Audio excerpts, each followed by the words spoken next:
Hello ए तोरी अनीता ए अनीता वो character अपनी काबर होर से कस गो छाछा नहीं ठोकर तो खंडेकर परिवार की इज्जत न राख ले वो तका बनी गुछिया ऐसे तबे के थो जोड़ीदार काकी थई तीर चलाए नैना के फंसे हुस्न के जाल में तीर चलाए नैना के फंसे हुस्न के जाल में और दगा देवे दगा पावे वो ऐसा का खराबी है मोर चाल में ऐसा का खराबी मोर चाल में। अच्छा अरे तोर माया खातिर दूधी दांत ला तोड़ दे वही भगवान कसम रे नहीं बोला तू नहीं ए टूरी अनीता ते काबर फसाए तो काम होनी अरे यार की टूरी अनीता ते काबर फसाए तो काम होनी अरे यार की काबर नहीं हंसा तो काबर नहीं बोला तो जे अनीता नहीं बोला तो काबर नहीं हंसा तो जे अनीता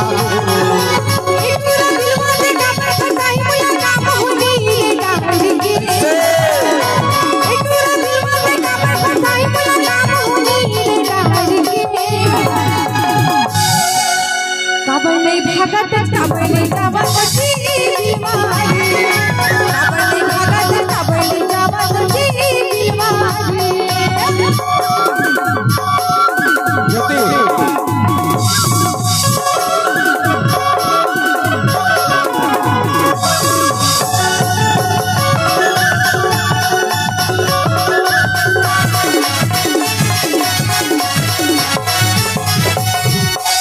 देखे मैं तोला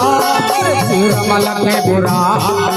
भैया भूता का पुरहाल है भैया ले लत भागी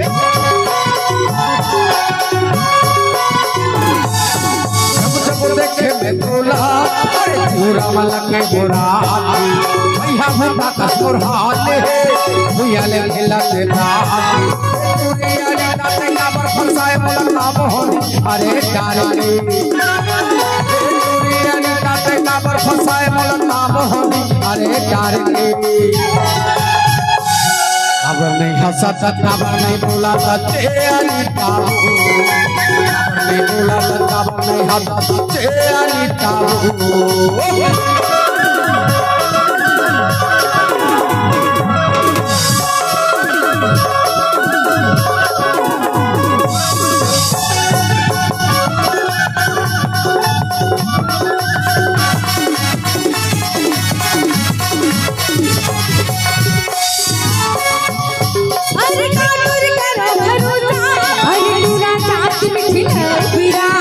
सच्चा माया कर